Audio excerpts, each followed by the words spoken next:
Okay. Next thing is quality check. How do you check the quality of an interpretation? These three are very basic things. So first is omission. So it means leaving out something, right? It's understandable we would miss something, right? We can't, catch everything. We can't, we would miss something. So that's our nature, Omission. Next is addition. So if we add something to the original, that is a problem. So we should never add anything to what the speaker has said.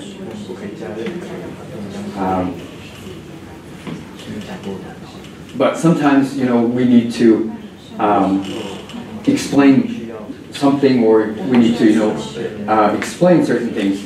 That's okay. But we can't just add something, so we shouldn't add anything. And the third thing is contradiction. We also call it embellishment. So if you contradict, that is a big problem too. If the speaker said something and you said the opposite, you're in big trouble.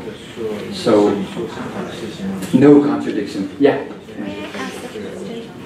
So like about omission, it doesn't happen when we do side by side. Side by side is a lot easier than simultaneous. But when you do it simultaneously, while you're interpreting the previous sentence, you miss out what he's talking about now.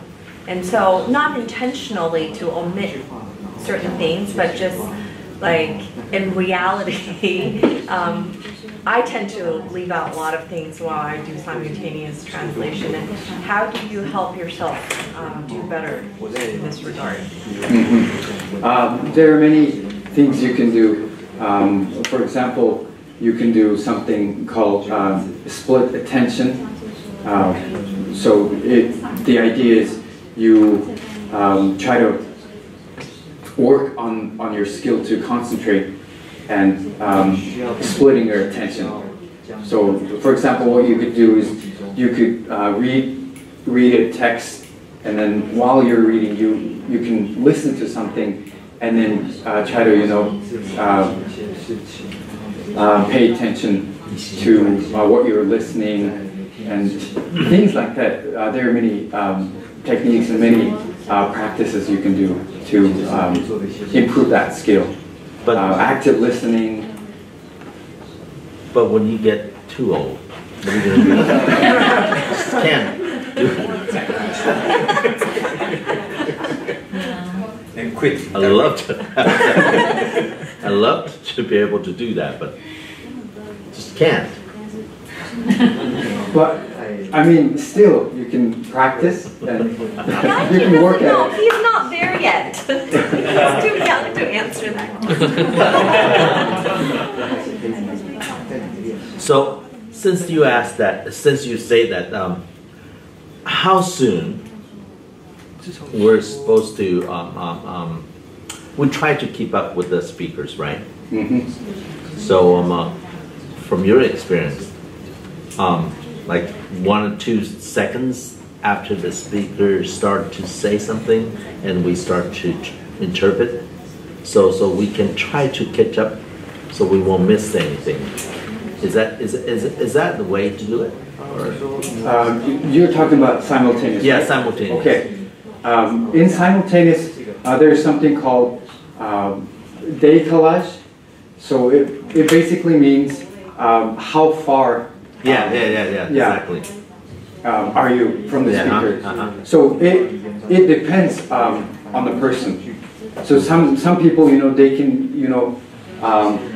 they try to stay really close to the speaker. But some people, they don't have a problem with, being far from the speaker. Really? So So they can, I mean, after they hear one sentence, then they interpret, and then at the same time they can also hear Yeah. whatever. Oh, okay. So the general rule of thumb is an interpreter needs to start speaking as soon as he or she has a unit of meaning.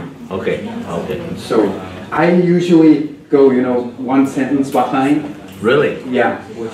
So I can just, But you still can hear whatever Yeah. he's. yeah. I hate you. So it just depends. And there are certain things you guys can do about it. So you can experiment with it. So you, for example, you can go to lds.org and then you play a conference talk. And then you do simultaneous interpretation. So you would try different things. Okay, if I stay too close, what happens? Or if I wait, to get a unit of meaning, what happens? And you can get a feel of what works for you.